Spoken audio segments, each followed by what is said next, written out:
የሃይማኖት አባቶች ያላቸውን ተሰሚነት በመጠቀም አስተምህሯቸውን ሊያጠናክሩ እንደሚገባ በሰሜን ጎንደር ዞን የዳባት ከተማ አስተዳደር አስታወቀም።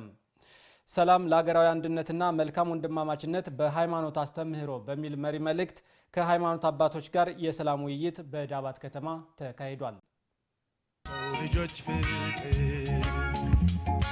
ሰላም ለሀገራዊ አንድነትና መልካም ወንድማማችነት በሃይማኖት አስተምህሮ በሚል መሪ መልእክት ከሃይማኖት አባቶች ጋር የሰላም ውይይት በሰሜን ጎንደር ዞን የዳባት ከተማ ተካሂዷል። የዳባት ከተማ አስተዳደር ቤተ ክህነት ስራ አስኪያጅ መላከ ገነት አራጋው በየነና የዳባት ከተማ እስልምና ጉዳዮች ፕሬዝዳንት ኢሳማን ሰላምን ለማስፈን ሁሉም ጥረት ማድረግ አለበት ብለዋል።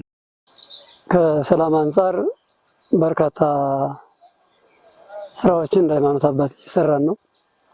ሰላም ለሁላችንም እጅግ አስፈላጊ ጉዳይ ስለሆነ ሰላም ባንድ በኩል ብቻ የሚመጣ ስላልሆነ ሰላም ለማንኛውም ዜጋ በጣም አስፈላጊ እንደሆነ ሁሉ ከእያንዳንዳችን ስለ ሰላም የምንሰራው ስራ ይኖራል ብዬ አስባለሁና በሰላም ዙሪያ እኛ እንግዲህ በርካታ ስራዎችን እየሰራን ነው ያለን። ቤተክርስቲያናችን ስለ ሰላም ሁልጊዜም ቢሆን ትጸልያለች፣ ስለ ሰላም ማለት ነው። ስለዚህ መንግስት በሃይማኖት ጣልቃ አይገባም፣ ሃይማኖት በመንግስት ጣልቃ አይገባም። ቤተክርስቲያን የራሷ የሆነ አሰራር አላት፣ የራሷ የሆነ ህግ አላት፣ የራሷ የሆነ ቀላዋዲ አላት፣ የራሷ የሆነ መመሪያ አላት። ነገር ግን ከመንግስት ጋር የምንገናኝበት በሰላምና በሰላም ብቻ ካልሆነ በቀር በፖለቲካ ጉዳይ ከመንግስት ጋር እኛ ቤተክርስቲያን አብራ ሰራ እንሰራው በሰላም ጉዳይ ሲሆን ግን ሰላም ሲጠፋ መንግስትም ቢሆን በቤተክርስቲያን ጣልቃ ገብቶ ሊሰራ የሚችልበት እድል አለ። እኛም ደግሞ እንደ ሃይማኖት አባት በሰላም ዙሪያ ስለ ሰላም አስተምህሮ እንሰጣለን ማለት ነውና በአጠቃላይ እኛ እንደ ሃይማኖት አባት በሰላም ዙሪያ በርካታ ስራዎችን እየሰራን የቆየንበት ሁኔታ ቢኖርም አሁንም ቢሆን ስለ ሰላም አብረን እንሰራ እንችላለን። እሺ ኢሳማን የዳባት ከተማ እስልምና ጉዳዮች ፕሬዝዳንት ነኝ። የዛሬው ጉባኤ ዋና ዓላማ በኦርቶዶክስ እና በእስልምና ሃይማኖት በሁለቱ አባቶች አማካኝነት ያለውን ስለ ሀገራዊ ሰላም አንድነት በጋራ እንዴት ሰላማችን እናሰፍናለን በሚል ዋና ሀሳብ ላይ ውይይት አድርገናል። በውይይታችንም በተለይ ግጭትን ለማስወገድ እንደ ሃይማኖት አባት ምን ማድረግ አለብን በሚል ሰፊ ውይይት አድርገናል። የሃይማኖት አባት ለሰላም ዘብ መሆን አለባቸው። ሃይማኖቶች ቅዱስ ቁርአንም ሆነ መጽሐፍ ቅዱስ እንደሚያስተምሩን የሰው ልጅ ትልቅ የተከበረና ትልቅ ፍጡር ነው። ስለዚህ ይሄን የተከበረ ፍጡር በሰላም እንዲኖር ወጥቶ በሰላም እንዲንቀሳቀስ ማድረግ ከሃይማኖት አባቶች ትልቅ ሚና አለ። ይሄን ለመወጣት በየቤተክርስቲያንና በየመስጊዶች ይሄን አስተምሮ እያስተማርን እንገኛለን። ያለ ሰላም የሰው ልጅ በሰላም መኖር አይችልም። ስለዚህ ይሄን ሰላም ደግሞ የበለጠ ለማጽናት ከመንግስት ጋር በመሆን ታጥቀው በዱር በጫካ ያሉ ወንድሞቻችንን ለመመለስ መንግስት ችግሮች እንዲፈቱ ለሰላም ቅድሚያ በመስጠት የድርሻውን እየተወጣ ነው ያሉት የሃይማኖት አባቶቹ የታጠቁ ኃይሎችም የመንግስትን የሰላም ጥሪ ተቀብለው ጥያቄያቸውን በውይይት እንዲፈቱ ጠይቀዋል። ይሄን የሰላም ጥሪ አሁንም እናስተላልፋለን። ምክንያቱም ሀገር የምትቀጥለው ሰላም ሲኖር ነው። ስለዚህ በሰላም በመቻቻል እችን ሀገር ማሻገር መቻል አለብን። ስለዚህ ግጭት ለማንም አይጠቅምም። ግጭት ለማንም አይጠቅምም። እርስ በርስ መገዳደል ለሰው ልጅ የተሰጠ ትእዛዝም አይደለም። ከአስርቱ ትእዛዛት አትግደል፣ ቁርአን ቅዱስም በተመሳሳይ አትግደል ነው የሚለው። ስለዚህ ይሄን ትእዛዝ ማክበር ማስከበር ከሃይማኖት አባቶች ይጠበቃል። ይሄንም አስተምሮ አጠንክረን እየሄድን እንገኛለን።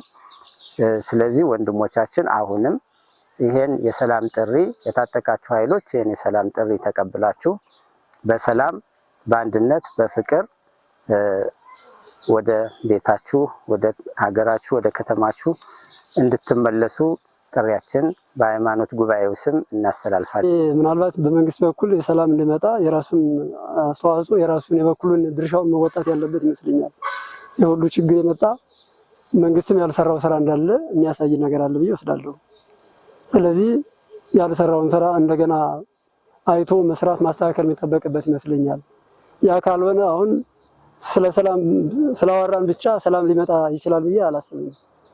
በውይይት ብቻ ሰላም አይመጣም። ሰላም በተግባር መሰራት የሚገባቸው ተግባራቶች መስተካከል የሚገባቸው ችግሮች ሁሉ ሲስተካከሉ ነው እንግዲህ ሰላም የሚመጣውና እኔ በመንግስት በኩል አሁንም ቢሆን ሆደ ሰፊ ሆኖ ታጋሽ ሆኖ ከዚህ ከታጠቁ ወንድሞቻችን ጋራ በሰላም እንዲፈታ የሰላም አማራጮችን አሁን እንግዲህ እየተባለ ነው ያለ፣ ግን ከዚህ በላይ ምህዳሩ መስፋት አለበት ብዬ አስባለሁ። የሰላም አማራጩ ከዚህ በላይ መስፋት አለበት። ያ ሲሆን ነው ሰላም ይመጣ እንጂ ዝም ብሎ በንግግር ብቻ ሰላም ይመጣል ብዬ አላስብም። የታጠቁ ኃይሎች ወይም ደግሞ የታጠቁ ወንድሞች የምንላቸውም የሰላም አማራጩን ተጠቅመው የሚደራደሩበትንና ወደ ሰላም የሚመጡበትን መንገድ ቢያመቻቹ እኔ በግሌ ደስ ይለኛል። ምክንያት በርካታ ችግሮችን አሳልፈናል፣ በርካታ መከራዎችን አሳልፈናል። ስለዚህ እነዚህ መከራዎች እነዚህ ችግሮች ባጭሩ የሚፈቱበትን በድርድር በተለይ ደግሞ እንደ መንግስት የሚጠበቅበት ነገር አለ። የህዝብ ጥያቄዎች አሉ። አሁን የታጠቁ ወንድሞቻችን የሚያነሷቸው ጥያቄዎች እነሱን ቢፈታ እና የህዝብ ጥያቄ አድርጎ የሚያነሳቸውን ጥያቄዎች ካልተፈቱ ነገም ጭምርት ድሮ ይሄ አንጻራዊ ሰላም ጭምርት የሚጠፋበት ሁኔታ ስለሚፈጠር እኔ መንግስት የራሱን ወስዶ ማስተካከል የሚጠበቅበትን ቢያስተካክል፣ የሃይማኖት አባትም የራሱን የሚሰራውን ስራ ከሰላም አንጻር ቢሰራ፣ የታጠቁ ኃይሎችም ጭምርት ጥያቄያቸው በአግባቡ ቢመለስ ሰላም ይመጣል ብዬ አስባለሁ። እኛ የዛሬ ጉባኤ እስካሁን ከነበሩት ውይይቶች ለየት ያለ ጉባኤ ነው። ቀጣይ ቅድም ለማንሳት እንደሞከርኩት ከሰላም አንጻር ሁላችን ስለሚመለከተን በሰላም ዙሪያ ያው ሰላም እንዲሆን ነው እንጂ እኛ ከሌ ይኑር ከሌ ይቀጥል ከሌ እንደዚህ ይሁን የሚል የኛ ሐሳቤ የለንም። ነገር ግን በሰላም ዙሪያ ግን ሰላም እንዲመጣ ሁላችንም የበኩላችንን አስተዋጽኦ ማድረግ አለብን፣ ኃላፊነታችንን መወጣት አለብን የሚለውን ነገር ወስደናል። አሁንም ቢሆን በቀጣይ ይህንን የሰላም ጉዳይ ከሚመለከታቸው አካል ጋር እየሆነ ለምሳሌ ከማህበረሰቡ ጋር እየሆነ ከሀገር ሽማግሌዎች ጋር እየሆነ ከወጣቶችም ጭምርት እየሆነ ምናልባት ከታጠቁ ኃይሎች ወንድሞቻችን ጋር ጭምርት እየተነጋገርን አማራጮችን መጠቀም ይጠበቅብናል ብዬ አስባለሁ። ይሄ ሲሆን ብቻ ነው ሰላም ሊመጣ የሚችለው እንጂ እኛ እንደ ሃይማኖት አባት ቀርቶ እንደ ሀገር ሽማግሌ ቢሆን ሽማግሌ የሁለቱም ወገን ሳይሆን ማዕከላዊ የሆነ ነው። የሃይማኖት አባትም በሰላም ጉዳይ በሁለቱም ወገን በጋራ የምንሰራ እንጂ እኛ ከመንግስት ጎን ብቻ አይደለም ተወግደን የምንሰራ ከፋኖ ጋር ሆነን አይደለም ወገን የምንሰራና ስለዚህ ሰላም አማራጭ እስከሆነ ድረስ አማራጩን መጠቀም እንዳለባቸው ግን ለማንኛውም መንግስትም ቢሆን ምህዳሩ እንዲያሰፋ የታጠቁ ኃይሎችም ጭምርት ወደ ሰላም እንዲመጡ ግን ምክረ ሀሳብ እናቀርባለን የሚል አስተያየት ነው ያለኝ። የዳባት ከተማ አስተዳደር ከንቲባ ሀብትሸት ሞገስ የሃይማኖት አባቶች ተሰሚነት ያላቸው በመሆናቸው አስተምህሯቸውን ሊያጠናክሩ ይገባል ብለዋል። ሀብትሸት ሞገስ እባላለሁ። የዳባት ከተማ አስተዳደር ከንቲባ ነኝ። ዛሬ በዳባት ከተማ በሁለቱ የሃይማኖት ተቋማት በኦርቶዶክስ እና በሙስሊም በዚህ በሁለቱ ተቋም በተቀናጀ መንገድ የሃይማኖት ጉባኤ የሰላም ኮንፈረንስ ተካሂዷል። በተለይ የዛሬው ኮንፈረንስ ለየት የሚያደርገው በተለይ በአማራ ክልል ከ2 ዓመት በላይ በቆየው የእርስ በርስ ግጭት የሃይማኖት አባቶች አሁን በተለይ እንደ ከተማና እንደ ወረዳ እንዲሁም እንደ አካባቢ ያለውን አንጻራዊ ሰላም በማስፈን በማምጣት እነዚህ የሃይማኖት ተቋማት የራሳቸው ድርሻ ነበራቸው።